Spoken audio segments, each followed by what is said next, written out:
जो 32 parts of body, जो body का जो 32 पार्ट्स है उसके बारे में जो भिक्षु लोगों ने महापंथका को सिखाया है। तो वो जो प्रैक्टिस करते करते वो जो है तब तक वो जो महापंथका बहुत कुछ धम्मा भी सीख चुका था और कम समय में ही वो जो है अरहत को भी प्राप्त कर लिया था और उसके बाद वो भी भिक्षु बन गया। तब तक उनका उम्र भी 20 साल हो चुका था, क्योंकि भिक्षु बनने के लिए उम्र 20 साल होना पड़ता है। तो जैसे वो 20 साल होने के बाद वो उनको भिक्षु भी बना देता है। फिर वो धर्म को बहुत प्रयास करते हैं, बहुत श्रद्धा के साथ, बहुत लगन के साथ, बहुत मेहनत करता है, धर्म को प्रयास करता है, मेडिटेशन करता है और उनको मेडिटेशन में बहुत बहुत इंटरेस्ट है, बहुत अच्छा लगता है उसको, बहुत मेडिटेशन में बहुत अच्छा होता है। फिर एक दिन सोचा कि मैं क्यों ना ये जो धम्मा में जो महा खुशी है, जो ग्रेट हैप्पीनेस है, वो मैं अपना भाई के साथ शेयर करूं। तो ये सोचता है, मन में आता है महापंथका बंटी को। फिर अपना छोटा भाई को ये जो सोच के अपना दादाजी के पास जाता है और दादाजी के पूछता है कि मैं अपना छोटा भाई चूलापंथका को भी बंदे बनाना चाहता हूँ। तो ये बोलने के बाद उनका दादाजी भी खुशी से बोलता है कि आप जो भी सही समझे वो आप कीजिए, बल्कि बोलता है। तो ऐसे करके अपना छोटा भाई को भी बिहार में लेके आता है और भगवान से परमिशन लेकर वो उनको भी श्रमण सामनेरा बना देता है। तो सामनेरा बनने के बाद ये जो चूलापंथका जो छोटा भाई, छोटा लड़का, जो छोटा भाई महापंथका का छोटा भाई, तो वो भी धर्म सीखने प्रयास करता है, धर्म सीखने लगता है। तो बहुत कोशिश करते हैं, मगर ऐसा हुआ कि वो जो छोटा चूलापंथका को धर्म सीखने में, याद करने में उनको बहुत दिक्कत आता था। यानी ऐसा हुआ कि एक गाथा यानी एक वर्स, यानी उसमें 4 लाइन है, जो एक वर्स को याद करने में उनको नहीं होता था। पहला लाइन याद होने के बाद दूसरा लाइन जैसे याद करना शुरू करता है, वो पुराना लाइन या पहला लाइन को भूल जाता है, या दूसरा लाइन याद हो गया, तीसरा लाइन को याद करने की कोशिश करता है, फिर जो दूसरा वाला लाइन जो भूल जाता है, वो 4 लाइन को बोलता है। 4 महीना याद करने के बावजूद भी उनको याद नहीं हुआ। तो ये जो कारण ऐसे हुआ कि एक समय कस्सपा भगवान का समय में ये चूलापंथका का भी एक उसी समय में एक बहुत नॉलेजेबल, इंटेलिजेंट, ब्रिलियंट एक भिक्षु था। तो वो उसमें एक उसी समय और एक दूसरा भिक्षु था जो पढ़ाई में कमज़ोर थे, याद कर नहीं पाता था, उसका जो मेमोरी जो एबिलिटी है वो जो कमज़ोर था, तो उनको याद करने में बहुत दिक्कत होता था। तो ये बंटी, ये चूलापंथका बंटी उसी समय में उनको मजाक उड़ाता था कि वो बेचारा एक गाथा को भी याद नहीं कर पाता है, बल्कि मजाक करके वो करता था। तो उसकी उस जन्म का विपाका के कारण से इस जन्म में उनको 4 महीना में भी एक गाथा या 4 लाइन को याद कर नहीं पाया है। पर जैसे 1 वर्ष होने के बाद उनका जो बड़ा भाई महापंथका बंटी अपना छोटा भाई को देखकर बहुत नाराज़ हो जाता है और बोलते हैं कि तुम 4 महीना में एक गाथा भी याद कर नहीं पाया है। तुम कुछ अगर ऐसे होने से कि तुम इस सन्यासी जीवन में कैसे उन्नति करोगे, कैसे लाभ होगे, कैसे सक्सेसफुल बनोगे। तो ये बोलता है, बोलने के बाद बहुत नाराज़ से बोलते हैं, उससे अच्छा तुम बंटी का विहार को छोड़ दे और अपना गृहस्थी के जीवन में चला जाए। ये बोलता है।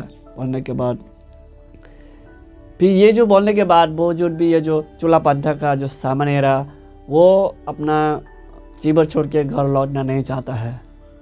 फिर भी वो कोशिश करते रहता है याद करने की, पढ़ाई करने की, धर्म सीखने की। फिर बाद में एक दिन ऐसा होता है, एक दिन जीवा का बल्कि एक उपासक है वो विहार में आता है फूल, मोमबत्ती, अगरबत्ती दान करने की और धर्म सुनने की भगवान से आता है। तो उस समय ये जो महापंथका बंटी ये सब भाई बंटी लोग को देखता है, यानी एक वार्डन की तरह सब बंटी लोग को देखता है, देखभाल करता है। तो ये जो उपासक, जीवा का उपासक, वो महापंथका बंटी से पूछता है कि इस विहार में भगवान बुद्ध के साथ कितने भिक्षु लोग हैं। तो वो कहता है यहाँ पे भगवान बुद्ध के साथ 500 भिक्षु लोग रहते हैं हमें, मगर एक भिक्षु एक सामने है जो चोलापांता का नाम से, वो जो है अपना धर्म में कुछ भी प्रगति नहीं हुआ है, वो कुछ भी ज्ञान नहीं है बल्कि बोलता है। तो मैं उनको छोड़ के सभी दूसरा भिक्षु लोग को आपका निमंत्रण स्वीकार करता हूँ बल्कि बोलता है। तो ये बोलने के बाद ये चोलापांता का उसका छोटा भाई को भी सुनाई देते ये बात को सुनने के बाद उनको बहुत दुख हो जाता है। फिर सर जो कैसे दुखी से रहता है और ये लगता है कि मेरा जो बड़ा भाई है, मेरे लिए जो उसका जो उनके अंदर में जो प्यार है वो मर चुका है बल्कि बोलता है। तो मैं इस सन्यासी जीवन में रह के मैं कंटिन्यूस करके मैं क्या फ़ायदा होगा, उससे कोई फ़ायदा नहीं। मैं इससे अच्छा मैं विहार छोड़ देंगे, बंती छोड़ देंगे और मैं उपासक बन के अच्छा एक जीवन बिताऊँगा, अच्छा दान करके, अच्छा कर्म करके, पुण्य कर्म करके मैं रहूँगा उपासक लाइफ में। ये सोचने के भाई सो जाता है।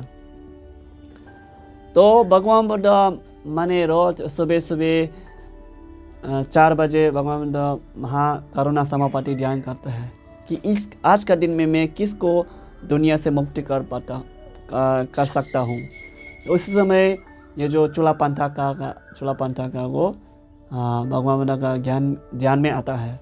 फिर भगवान बुद्ध जैसे सुबह जो चोलापांता हो जाता है उसके बाद वो अपना इंटेंशन कि मैं चिवर छोड़ दूँगा और घर चला जाऊँगा, इस मन से वो रूम से निकलता है और चलना लगता है। तो उस समय भगवान बुद्ध को तुरंत देखता है, देखने के भगवान बुद्ध से प्रणाम करता है और भगवान बुद्ध ग्रीट करता है। तो भगवान पूछता है, चोलापांता का तुम इस समय में कहाँ जा रहे हो? तो बोलता है भगवान बुद्ध जी, मेरे भैया ने मुझे बिहार से निकाल दिया है कि मैं कुछ काम का नहीं हूँ बल्कि, तो इसलिए मैं चिबर छोड़ के उपासक लाइफ में जा रहा हूँ बल्कि भगवान बुद्ध से बोलते हैं दुखी से। तो भगवान बोलते हैं कि तुमने हमारे अंदर में आकर तुमने श्रमण बना है, तो मेरे पास क्यों नहीं आया और क्यों नहीं बताया कि तुमको अपना भैया ने तुमको बिहार से निकाल दिया है बल्कि। तो ये तुम उपासक का लाइफ तुम्हारे लिए नहीं है बल्कि भगवान बुद्ध बोलते बहुत करुणा में के साथ, और तुम आइए मेरे साथ और मेरे साथ रहिए बल्कि बोलते हैं। भगवान बुद्ध अपना रूम में वो चोलापांता का सामने को लेके जाता है और एक कोना में बिठाता है और एक साफ बहुत क्लीन एक सादा कपड़ा, वाइट कपड़ा देता है और उनको एक शब्द बोला है राजू हारा। ये जो शब्द को बार बार बोल के इसको रगड़ते रहना, कपड़ा को रगड़ते रहना। राजू हारा यानी कचरा निकल जाओ, मैला निकल जाओ, कचरा निकल जाओ, ये बात जो है मतलब बार बार बोलते रहना, इसको रगड़ते रहना। ये बोल के भगवान ने उनको ऐसे करके और छोड़ देते हैं रूम में। फिर जब क्योंकि उस दिन को जो है लंच के लिए जो जीवा का उपासक का इन्वाइट किया सभी बंदी लोग को उनका घर में भोजन के लिए, तो भोजन का समय हो जाता है। फिर सभी भिक्षु लोग भगवान रवि उनके घर में जाता है। फिर उसी समय वो ऐसे करते रहता है।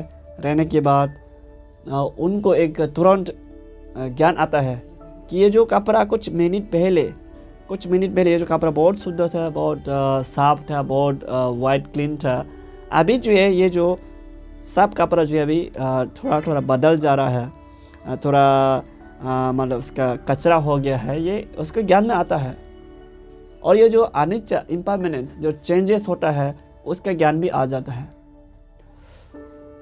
तो आने के बाद तो ये करते उस समय भगवान का रूप आता है उनके सामने आकर। भगवान कहता है जैसे ये जो एक अच्छा क्लीन कपड़ा जो है रख दे जो कचरा निकल जाता है, बदल देते, उसी तरह तुम्हारे मन के अंदर में भी ये जो लोभ है, द्वेष है, महा है, अज्ञान है, उसको निकाल दो, उसको निकाल दीजिए बल्कि बोलते। तो ये जो प्रैक्टिस करते वो भी उससे मुक्त होता है और वो अरहंत को भी प्राप्त करते हैं। तो मैं इस कहानी को यहाँ समाप्त करना चाहूँगा क्योंकि ये जो कहानी है यहाँ समाप्त नहीं होता, और भी है। तो अगर आप लोग चाहते हैं कि आप लोग बताइए कि मैं इस दूसरे जो बचा हुआ उसको मैं पार्ट 2 वीडियो में लेके आऊँगा। तो आपका समय बचाने के लिए मैं इसमें यहाँ पे समाप्त करना चाहूँगा। और ये जो इस जो कहानी का जो मॉरल है, जो सीखने का है, वो है हम किसी को भी किसी काबिलियत को देखकर हम नीच करके नहीं देखना चाहिए और उसको मजाक नहीं उड़ाना चाहिए, क्योंकि सबका अलग अलग काबिल है और सही समय आने से सबका ये जो काबिल है वो बड़ा हो जाता है।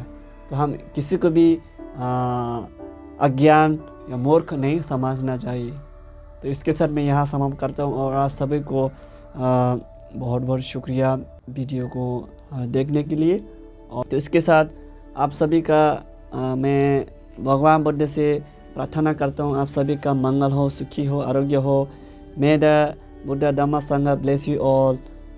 भवतु सर्व मंगलं रक्षन्तु सर्व देवता सर्व बुद्ध सर्व धम्म सर्व संघानुभावेन सदा सुखी भवन्तु। May you all be happy and well. Sukhino bhavantu, sukhyatu, nibbana sapacchehotu. Sadhu sadhu. Thank you once again and have a good day. Wishing you a pleasant day. Thank you. See you in the next video.